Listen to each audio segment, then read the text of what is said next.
Greetings from Mission Control Houston and welcome to Space Station Live. You're joining us here inside of the International Space Station Flight Control Room, located at the Johnson Space Center in Houston, Texas, looking down at the Orbit 2 team as they man the consoles throughout this control room, monitoring all the systems on board the orbiting laboratory. Today's team is being led today by Flight Director Richard Jones, and joining him there at the Capcom position, serving as a communication link between all of our teams down here on the ground and the astronauts up in space, is David St. Jacques. And those astronauts up in space right now, the international crew of 6 members from nations across the globe of Expedition 36. They're being led by Russian cosmonaut Pavel Vinogradov. Joining him, 2 fellow Russians, Alexander Mazurkin and Fyodor Yurchikhin.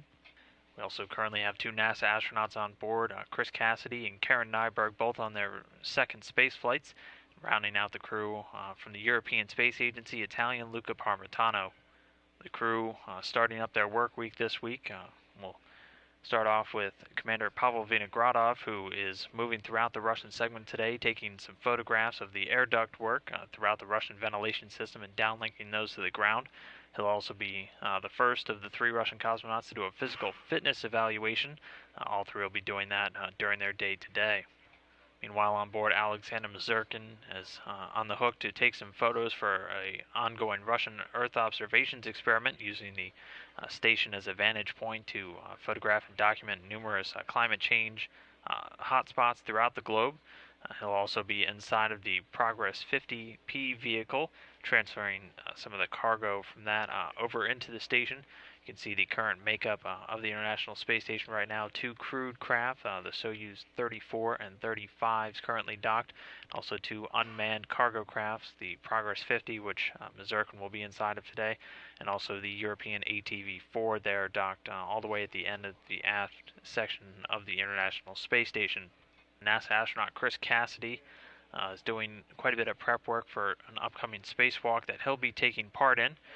Cassidy, designated EV-1, and Luca Parmitano, designated EV-2, will be conducting 2 spacewalks over the next 2 weeks, the first of which on July 9th, noted EVA-22, and then on July 16th, just 1 week later, EVA-23, both of those scheduled to start at about 7:10 a.m. Central Time. The 2 astronauts will be heading outside, and again you can see those will begin at 7:10 a.m. Central Time, 8:10 Eastern Time, and we'll be bringing you live coverage here on NASA TV. The astronauts will be heading outside to replace a space-to-ground communications receiver and also some wireless video equipment, along with routing a few cables and power hooks for an upcoming Russian multipurpose laboratory module. So Cassidy today doing some onboard training for the SAFER, or the Simplified Aid for EVA Rescue, sort of the emergency jetpack that these astronauts have attached to their spacesuits during spacewalks, and also doing the enhanced caution and warning system onboard training. Aside from that, he'll be unstowing some hardware from that airlock that won't be needed for the upcoming spacewalk, and preparing the Quest airlock to support all of those EVA operations. Moving on, Fyodor Yurchikhin over in the Russian segment doing some maintenance on some storage batteries. He's also doing some post-spacewalk reconfigurations on the Zvezda module and also the docking compartment 1, known as Pirs, where the Russian EVA-33 took place out of back on Monday, June 24th. That was a 6.5-hour spacewalk from Yurchikhin and Mazurkin, who were outside installing a number of cable clamps, handrails, and testing some rendezvous equipment, also for that upcoming Russian laboratory module scheduled to launch a little bit later this year.